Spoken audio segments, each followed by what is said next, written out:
முன்னாள் அமைச்சர் மதிப்புக்குரிய திரு என்னுடைய நீண்டகால நண்பர் பொள்ளாச்சி ஜெயராமன் அவருடைய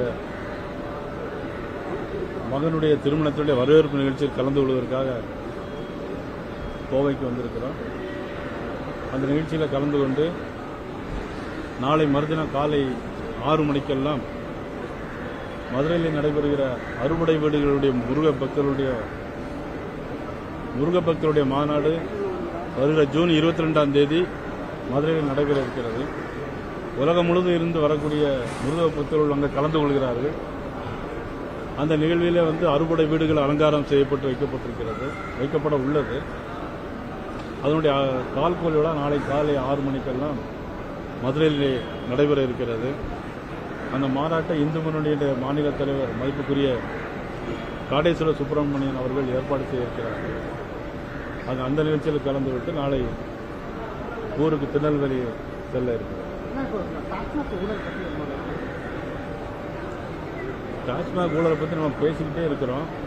ஆனால் இப்போ இடி அதில் தலையிடக்கூடாது அப்படின்னு இன்னைக்கு உச்சநீதிமன்ற தீர்ப்பு இடைக்கால தடை வழங்கியிருக்கிறாங்க.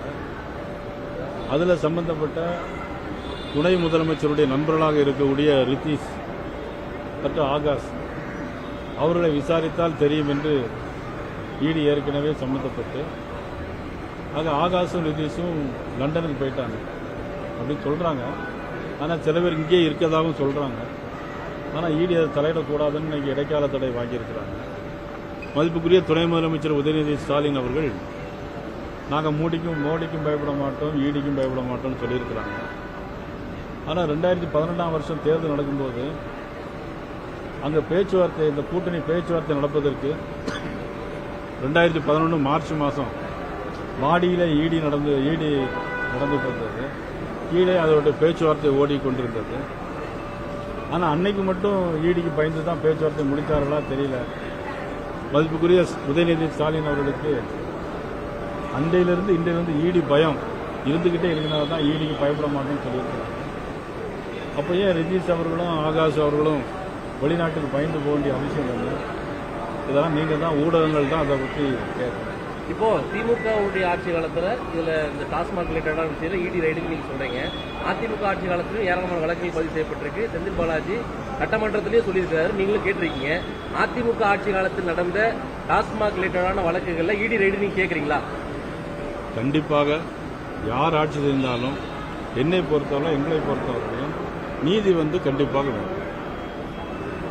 இப்போ ராஜ்யசபா சீட்டு எலெக்ஷன் நடக்கும்போது பாஜகவுடைய நிலைப்பாடு என்னவா இருக்கும்போது அண்ணாமலை அவர்களுக்கு சீட்டு கேட்டு அவர் மினிஸ்டர் ஆக்கிடுவாங்கன்னு ஒரு பரவலான ஒரு கருத்து போகுது. நீங்க அதிமுகவில் அண்ணாமலைக்கு சீட்டு கேட்பீங்களா எப்படிங்க?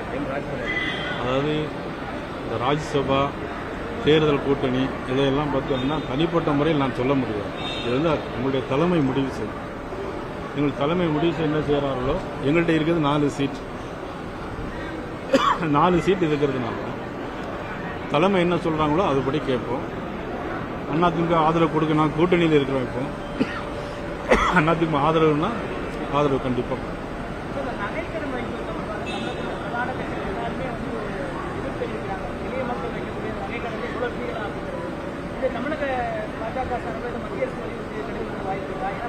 இல்லை, நிச்சயமா. அதாவது எல்லாருமே இந்த கோரிக்கையை சொல்லியிருக்கிறாங்க.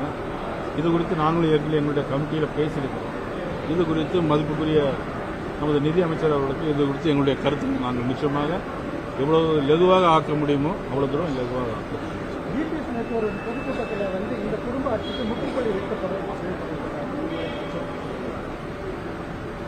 அதாவது நான் ஏற்கனவே மாநில தலைவராக பொறுப்பேற்ற நாளில் சொல்லிட்டு வரேன்.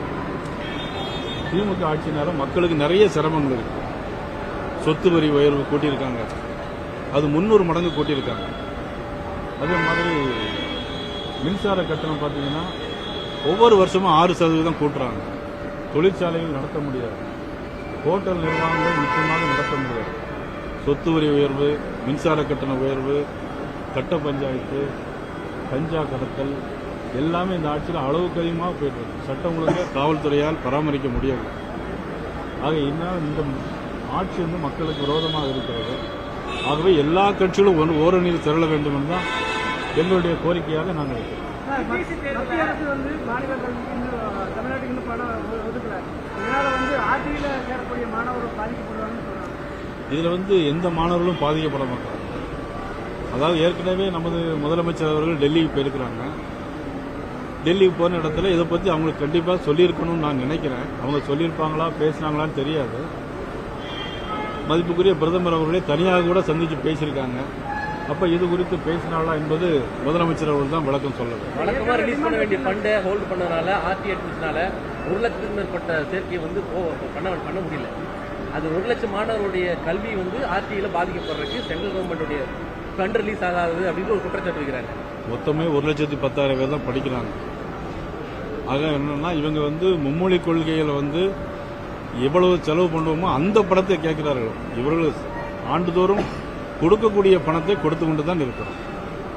யூபிஎஸ்சி தேர்வில் பெரியாருடைய ஜாதியம் எப்படி பார்க்குறீங்க? என்னை பொறுத்தவரையில் எந்த யாராக இருந்தாலும் சரி ஜாதி பேர் வந்து இருக்கணுங்கிற கட்டாயம் ஒன்றும் கிடையாது.